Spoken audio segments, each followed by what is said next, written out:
ہاں، ایک صاحب ہم سے پوچھتے ہیں کہ رمی جمرات کے وقت حج میں شیطان کو کنکریاں مارتے ہوئے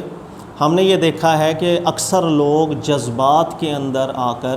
بڑی کنکریاں بھی مار دیتے ہیں، یا کبھی کبھی پاکستانی ایسے ہیں کہ جن کو دیکھا گیا ہے کہ وہ طیش میں آ کر کے چپلیں بھی مارنا شروع کر دیتے ہیں۔ تو دو چیزیں پوچھی ہیں، پہلا کہ ایسا عمل کرنا کیسا ہے، اور دوسرا یہ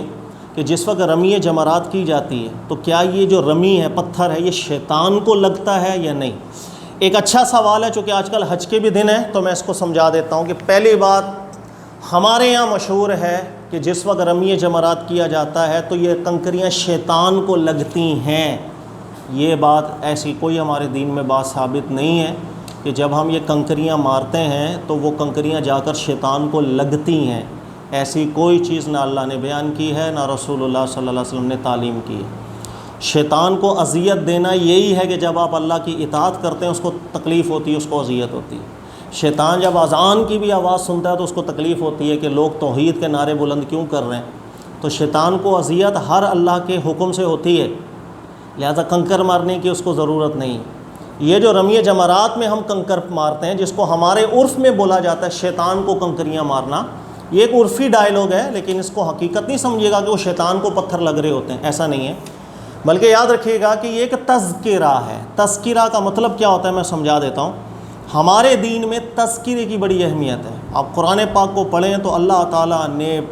سینکڑوں مقامات پر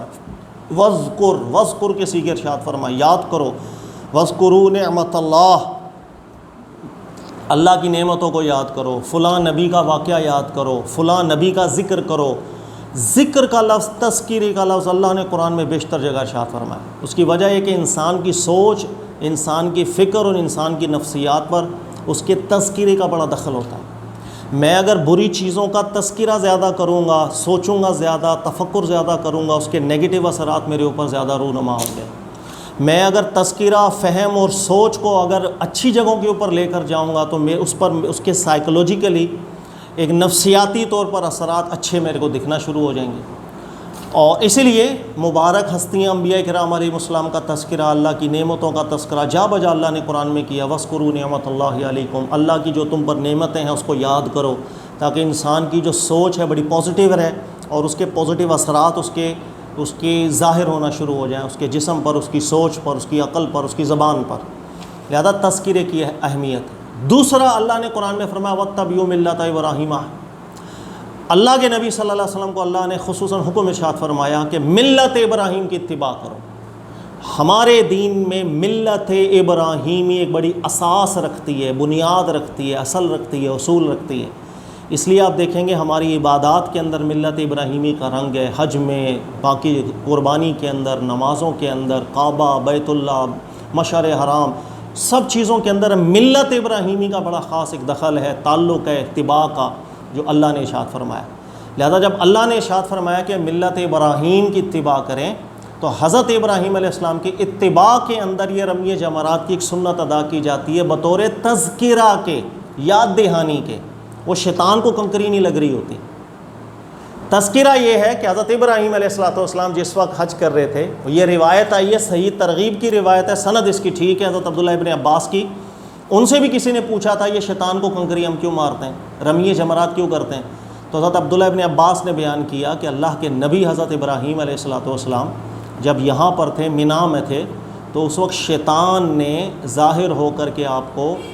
تنگ کرنے کی کوشش کی تھی، تو حضرت ابراہیم علیہ السلام نے ان کی طرف کنکریاں پھینکی تھی۔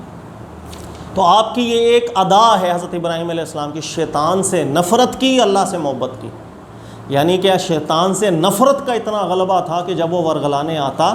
تو صرف اپنی سوچ سے اس کا رد نہیں کیا، اپنے علم سے رد نہیں کیا، ایک عملی مظاہرہ بھی کیا، اس نفرت کا اظہار کیا۔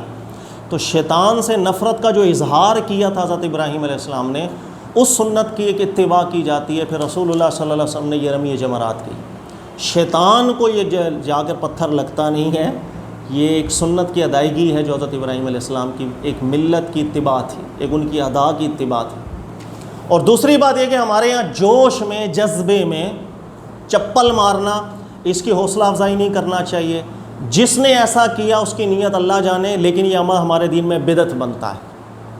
مطلب حق یہ ہے کہ عمل اللہ کی بارگاہ میں بالکل قبول نہیں ہوگا، اس کو جو بدعت سمجھ کے کرے گا وہ گناہ گار بھی ہوگا، ٹھیک ہے، جو شرعی مسئلہ جانتے ہوئے حرکت کرے گا بالکل گناہ گار ہوگا۔ اس کی وجہ یہ ہے کہ رسول اللہ سے بخاری کی حدیث ہے، رسول اللہ صلی اللہ علیہ وسلم جب حج کے ہی دن تھے، ایک صحابی کو فرمایا کہ ہمارے لیے چھوٹی کنکریاں لے کر آؤ، تو صحابی چھوٹی کنکریوں کی تلاش میں جب گئے تو وہ تھوڑے بڑے پتھر لے کر آ گئے، تو اب اللہ کے نبی صلی اللہ علیہ وسلم نے اس بڑے پتھر کو دیکھا تو فرمایا اللہ تغلو فی الدین، دین میں غلو نہ کیا کرو، بڑھا نہ دیا کرو دین کے مسئلے کو۔ چھوٹی کنکریوں کا حکم تھا تو چھوٹی کنکریاں ہی لے کر آؤ۔ تو کہنے کا مقصد ہمارے دین میں جو حکم چھوٹی کنکری کا ہے نا، اس چھوٹی کنکر کو بڑا کنکر کرنا بھی دین میں غلو کہلاتا ہے، اور جب کبھی دین میں غلو ہوتا ہے وہ نیا کام بدعت ہی بنتا ہے، دین میں غلو کرنے کی اجازت نہیں ہے۔ لہٰذا رمی جمرات کے وقت اگر چھوٹی کنکری کی جگہ بڑے پتھر بھی کوئی لے کر مارے گا تو یہ دین میں غلو کہلاتا ہے، اور جو سنت اللہ کے نبی علیہ السلام نے جاری کی اس کی خلاف ورزی کہلاتا ہے، اس کو بالکل بدعت کہا جا سکتا ہے۔ لہذا جب چھوٹے پتھر کی جگہ بڑا پتھر ماریں گے تو یہ غلو ہے، یہ بدعت ہے، تو اگر کوئی چپلیں مارے گا تو یہ بدرجہ اولا بدعت ہے۔ اللہ تعالیٰ سمجھنے کی توفیق دے، سنت کی اتباع میں رہنا چاہیے، جو سنت جاری کی میرے نبی صلی اللہ علیہ وسلم نے اس میں تبدیلی نہیں کی جاتی، نہ کمی کی جاتی ہے، نہ زیادتی کی جاتی ہے، نہ تغیر کیا جاتا ہے، نہ بدلا جاتا ہے۔ اسی طریقے سے ہمارے ایک چیز اور بھی مشہور ہے کہ رمی جمرات کے وقت ہر وہ پتھر جو اللہ کی بارگاہ میں قبول ہو جائے گا وہ آسمان پر اٹھا لیا جاتا ہے۔ تو یہ جملہ بھی بڑا مشہور ہے، لیکن اس جملے کی وضاحت درست طور پر لوگ کرتے نہیں ہیں، تو لوگ اس بات کو اللہ کے نبی صلی اللہ علیہ وسلم سے منسوب کر دیا کرتے ہیں کہ جیسے رسول اللہ صلی اللہ علیہ وسلم نے ارشاد فرمایا کہ ہر وہ پتھر جو رمی جمرات میں قبول ہوگا وہ آسمان میں اٹھا لیا جاتا ہے۔ یاد رکھ لیجئے گا، اللہ کے نبی صلی اللہ علیہ وآلہ وسلم سے مرفوعاً ایسی کوئی بات ثابت نہیں ہے کہ اللہ کے نبی علیہ السلام نے کبھی فرمایا ہو کہ جو پتھر مارا جاتا ہے قبول ہو جائے گا تو وہ آسمان پر اٹھا لیا جائے گا۔ زیادہ سے زیادہ اس پر یہ ہے کہ جتنی روایات ہیں موقوف وہ ساری باطل روایات ہیں، ضعیف روایات ہیں، سوائے ایک روایت کے حضرت عبداللہ ابن عباس اور سعید خدری رضی اللہ تعالیٰ عنہ سے، ابو سعید خدری سے، ان سے جو روایت آئی ہے اس کی سند پھر کچھ ٹھیک سند ہے جس کو حسن درجہ دیا جا سکتا ہے، کہ حضرت عبداللہ ابن عباس نے یہ جملہ کہا تھا کسی کو،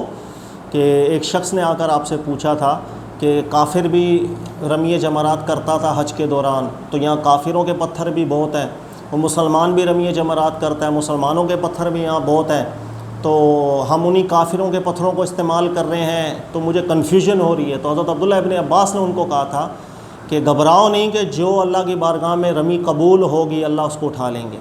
تو یہ بات موقوف طور پر حضرت عبداللہ ابن عباس سے ضرور مروی ہوئی ہے، لیکن حضرت عبداللہ ابن عباس نے بھی کوئی بات کی تصریح نہیں کی کہ یہ بات انہوں نے اللہ کے نبی علیہ الصلوۃ والسلام سے سنی ہے یا نہیں۔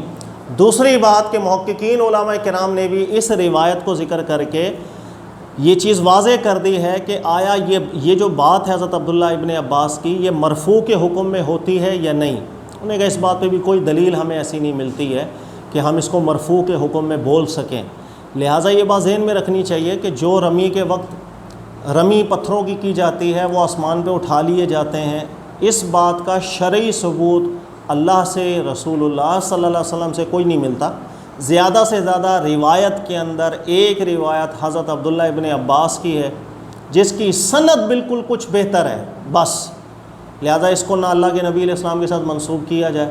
نہ اس کو شرعی لحاظ سے کوئی ایک ضابطہ بنا دیا جائے کہ ہم کہہ دیں کہ ایسا ہی ہوتا ہے۔ جزاک اللہ۔